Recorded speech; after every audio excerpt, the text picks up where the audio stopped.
கிறிஸ்துவுக்குள் அன்பான தேவனுடைய பிள்ளைகளே, இயேசு கிறிஸ்துவின் பரிசுத்தமான நாமத்தில் உங்களை வாழ்த்துகிறேன். நீங்கள் சுகமாயிருப்பீர்கள் என்று விசுவாசிக்கிறேன். நித்தமும் நடத்துகிற நம்முடைய தேவனாகிய கர்த்தர் இன்றைக்கும் உங்களை நடத்தவும் பாதுகாக்கவும் ஆசீர்வதிக்கவும் அவர் வல்லவராயிருக்கிறார். பாருங்கள், யோசுவாவின் புஸ்தகம் 13ஆம் அதிகாரம் 33ஆம் வசனத்தை பாருங்கள். லேவி கோத்திரத்திற்கு மோசே சுதந்திரம் கொடுக்கவில்லை. இஸ்ரவேலின் தேவனாகிய கர்த்தர் அவர்களுக்கு சொல்லுகிறபடியே அவரே அவர்களுடைய சுதந்திரம்.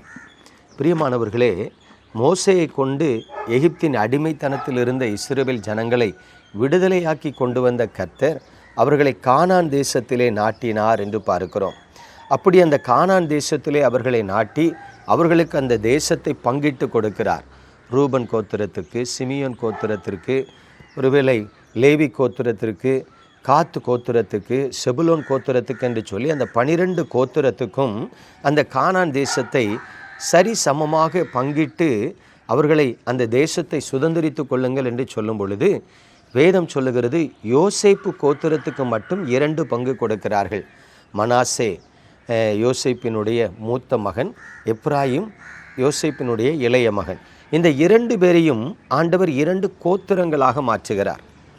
பொதுவாக யோசேப்பு ஒரு கோத்திரத்தை தான் பெற வேண்டும். ஆனால் யோசேப்புக்கு ரெட்டிப்பான ஆசீர்வாதம் போகிறது. ஆகவே மனாசேக்கு ஒரு பங்கும் எப்ராயிமுக்கு ஒரு பங்குமாக 2 பங்கு யோசேப்பின் குடும்பத்திற்கு போய்விடுகிறது.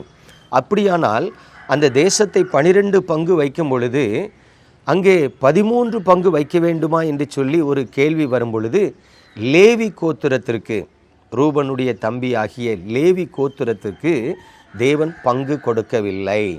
அந்த கானான் தேசத்தை 12 பங்காக வைத்து யோசேப்பு கோத்திரத்துக்கு மட்டும் 2 பங்கு கொடுத்துவிட்டு லேவி கோத்திரத்துக்கு சுதந்திரமாக இந்த இடம் உங்களுடையதென்று அவர் திருஷ்டாந்தமாக பிரித்து கொடுக்கவில்லை. மாறாக கர்த்தர் அவர்களை பார்த்து சொல்லுகிறார், நானே உங்கள் சுதந்திரம். ஆகவே உங்களுக்கு உங்கள் சகோதரர்கள் நடுவிலே பங்கு கிடையாது, தேசத்திலே உங்களுக்கு சுதந்திர வீதம் கிடையாது என்று சொல்லி ஆண்டவர் சொல்லுகிறதை பார்க்கிறோம். பிரியமானவர்களே, தேவன் பட்சபாதம் இல்லாத தேவன் என்று நாம் வாசிக்கிறோம். அப்படியானால் ஒரே தகப்பனுடைய பிள்ளைகள் 11 பேருக்கு தேசத்தை பங்கிட்டு கொடுத்த தேவன் ஒரு மகனுக்கு மட்டும் தேசத்தை பங்கிட்டு கொடுக்கவில்லை. அது மாத்திரமல்ல, ஒரு மகனுக்கு வரவேண்டிய பங்கை இன்னொரு மகனுடைய 2 பிள்ளைகளுக்கு சேர்த்து பங்கிட்டு கொடுக்கிறார். ஒருவேளை இது நீதியா, நியாயமா, தர்மமா என்று நாம் பார்த்தோம் என்று சொன்னால், இயேசுவின் நாமத்தில் உங்களுக்கு சொல்லுகிறேன், தேவன் எதை செய்கிறாரோ அதுதான் நீதி. தேவனுடைய நீதியை தாண்டி நீதி என்பது ஒன்றுமே கிடையாது. முதலாவது நாம் அதை புரிந்து கொள்ளணும். அதாவது இந்த உலகத்தில் நீதி நியாயத்தை ஏற்படுத்தினதே கர்த்தர் தான். அப்படி இருக்கும் பொழுது ஆண்டவர் ஒரு காரியத்தை செய்கிறார். லேவி கோத்திரத்தை எனக்கென்று தெரிந்து கொண்டேன், அவர்கள் என்னுடைய ஊழியத்தை செய்வார்கள், என்னுடைய ஆலயத்தின் காவலை காப்பார்கள், அவர்கள் தேசத்தில் இருக்கிற எல்லா ஜனங்களுக்காக தேவ சமூகத்தில் பாவ நிவாரண பலி, குற்ற நிவாரண பலி செலுத்துவார்கள். அவர்கள் ஆசாரிய கோத்திரமாக தெரிந்து கொள்ளப்பட்டார்கள். ஆகவே அவர்களுக்கு தேசத்தில் பங்கு கிடையாது, மற்ற ஜனங்களுக்கு இருக்கிறது போல பங்கு கிடையாது. ஆனால் இதை லேவி கோத்திரத்து மக்கள் ஏற்றுக்கொண்டார்கள். நல்லா கவனிக்கணும். தேவன் ஒரு காரியத்தை செய்கிறார் என்று சொன்னால் அதற்கு மறுப்பு சொல்லாமல் தேவன் செய்கிற காரியத்தை மனதார லேவி கோத்திரத்து மக்கள் ஏற்றுக்கொண்டார்கள் என்று பார்க்கிறோம். இப்போது மேலோட்டமாக வெளியரங்கமாக பார்த்தா தேவன் செய்கிறது அநீதி போல நமக்கு தெரியலாம். இல்லை, நல்லா கவனிக்கணும். இங்கே மற்ற கோத்திரத்து மக்கள் அவரவருக்கு வேலை இருக்கிறது, தொழில் இருக்கிறது. அவர்களுக்கு என்ன தொழில் இருக்கிறதோ அந்த தொழிலை செய்து அவர்கள் சம்பாதித்து அவர்கள் குடும்பத்தை நடத்த வேண்டும். ஆனால் லேவி கோத்திரத்துக்கு ஆண்டவர் எந்த வேலையும் கொடுக்கவில்லை. அவர்கள் ஆலயத்திலே ஆசாரிய பணி செய்தால் மட்டும் போதும், தேவனுக்கு அடுத்த ஆராதனை முறைகளில் பங்கெடுத்தால் போதும். ஜனங்களுக்கும் தேவனுக்கும் இடையிலே ஒருவேளை ஒரு மத்தியஸ்தர்களாக இருந்து தேவ ஜனங்கள் மீது கர்த்தருடைய கோபம் எழும்பும் பொழுது அந்த கோபத்தை ஆற்றுவதற்கு தூபகலசங்களை எடுத்து தேவனுடைய இருதயத்தை சாந்தப்படுத்த வேண்டும், பலி செலுத்த வேண்டும், ஆராதனை நடத்த வேண்டும். இப்படி கர்த்தர் அந்த ஜனங்களை வேறு ஒரு உன்னத நோக்கத்திற்கு பிரித்தெடுத்தபடியினால் உலக பிரகாரமான வேலை கொடுக்காமல் மற்ற 12 கோத்திரங்களாக மாற்றப்பட்ட இஸ்ரவேலின் புத்திரர்கள் கொண்டு வருகிற காணிக்கையை லேவி கோத்திரத்துக்கு சம்பளமாக கர்த்தர் கொடுக்கிறார். அல்லேலூயா. நல்லா கவனித்து பாருங்க. அந்த நாட்களில் லேவி கோத்திரமானது தேவனால் தேவனுக்கென்று பிரித்தெடுக்கப்பட்டபடியினால் உலக மக்களுக்கு கொடுக்கப்பட்டது போல ஒரு சுதந்திரத்தை கொடுக்கல. அதை அவர்கள் ஏற்றுக்கொண்டார்கள். ஆனால் மற்றவர்கள் கொடுக்கிற காணிக்கைகளும் தசமபாகங்களும் இவர்களுக்கு சம்பளமாக கொடுக்கப்பட்டது என்று சொல்லி பார்க்கிறோம். ஸோ ஒரு பக்கத்தில் தேவன் நன்மை செய்யாதது போல காணப்பட்டாலும் இன்னொரு பக்கத்தில் அவர்களுக்கு வேண்டிய சம்பூரண நன்மையை செய்கிறார். இந்த செய்தியை எதற்காக சொல்லுகிறேன் என்றால், தேவனுடைய பிள்ளைகளை உலக பிரகாரமாக நம்முடைய வாழ்க்கையை கொஞ்சம் கவனித்து பாருங்கள். ஒரு மனிதன் பணக்காரனாக இருப்பான், ஒரு மனிதன் ஏழையாக இருப்பான், ஒரு மனிதன் நடுத்தர வர்க்கத்திலே சார்ந்தவனாக இருப்பான். 3 பேருமே கர்த்தரை ஆராதிக்கிறவர்களாக இருப்பார்கள்.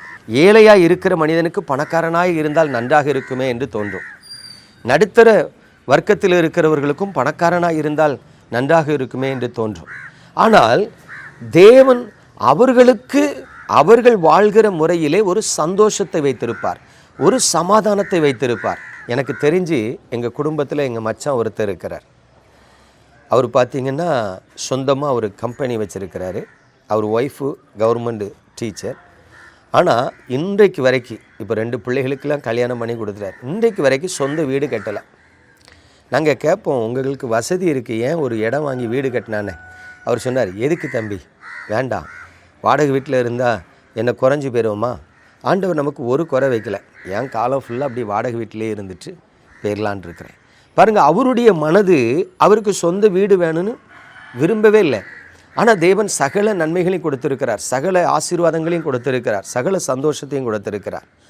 பிரியமானவர்களே, ஆண்டவர் இன்றைக்கு உங்களோடு பேச விரும்புகிற காரியம் என்ன தெரியுமா? இருக்கிறதிலே சந்தோஷமாக வாழ பழகுங்கள். இல்லாதவைகள் மீது உங்கள் கண்களை பறக்க விடாதிருங்கள். நீங்கள் தேவனை ஆராதிக்கிற தேவனுடைய பிள்ளைகளாக இருந்தாலும் கர்த்தர் உங்களுக்கு ஏதாவது நன்மை குறை வைத்திருக்கிறார் என்பதை யோசித்து பாருங்கள். கர்த்தர் உங்கள் சந்தோஷத்துக்கு ஏதாவது தடை போட்டு இருக்கிறாரா என்பதை கவனித்து பாருங்கள்.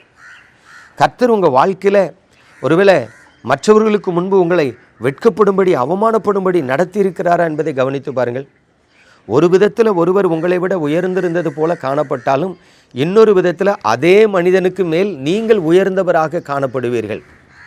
ஒருவருக்கு ஒருவர் உயர்ந்தவரும் அல்ல தாழ்ந்தவரும் அல்ல என்கிற அந்த சரி சம பிரமாணத்தின்படி தான் ஆண்டவர் இந்த பூமியில் இருக்கிற எல்லா ஜனங்களையும் நடத்தி கொண்டு வருகிறார். அதை நீங்கள் புரிந்து கொள்ளுவீர்கள் என்று சொன்னால் உங்கள் வாழ்க்கை மிகுந்த சந்தோஷமாக ஆசீர்வாதமாக இருக்கும். ஆகவே எனக்கு அன்பான தேவனுடைய பிள்ளைகளே, கர்த்தர் உங்களுக்கு எதை அருளி செய்திருக்கிறாரோ அதை மனப்பூர்வமாக ஏற்றுக்கொண்டு நீங்கள் சந்தோஷமாய் வாழ பழகுவீர்கள் என்று சொன்னால் உங்கள் வாழ்க்கை மற்றவர்களுக்கு சாட்சியாக இருக்கும், உங்கள் வாழ்க்கை உங்களுக்கும் திருப்தியாக இருக்கும். ஆகவே எனக்கு இது இல்லையே, எனக்கு இது இருந்தால் நல்லா இருக்குமே என்று கவலைப்படுவதை விட்டுவிட்டு கர்த்தருக்குள் அவர் நடத்துகிற பாதையிலே மகிழ்ச்சியாய் வாழ பழகுங்கள். நீங்கள் ஆசீர்வாதமாக இருப்பீர்கள். நம்ம ஜெபிப்போமா? எங்கள் அன்பின் பரலோக தகப்பனே, பரிசுத்தமான அந்த காலை வேலைக்காக உமக்கு ஸ்தோத்திரம். உமது கிருபையுள்ள கரத்தில் உமது பிள்ளைகளை தருகிறேன். அநேக விசுவாசிகளின் இருதயத்தில் இல்லாதவைகளை குறித்த கவலை இருக்கிறது. தேவன் இந்த நன்மை தரவில்லை, இந்த ஆசீர்வாதத்தை தரவில்லை, இந்த மேன்மையை தரவில்லை என்று எத்தனையோ பேர் கவலைப்பட்டு தங்கள் இருதயத்தில் ஒடுங்கி போகிறதை பார்க்கிறோம். பரலோகத்தின் தேவனே, உமது பிள்ளைகளின் இருதயத்தில் இருக்கிற அந்த கவலையை, பாரத்தை எடுத்து போட்டு கர்த்தருக்குள் எப்பொழுதும் சந்தோஷமாய் இருக்கிற பாக்கியத்தை நீர் அவர்களுக்கு கற்றுக் கொடுத்து நடத்த வேண்டுமாய் இயேசு கிறிஸ்துவின் நாமத்தில் ஆசீர்வதித்து ஜெபிக்கிறேன் நல்ல பிதாவே, ஆமென்.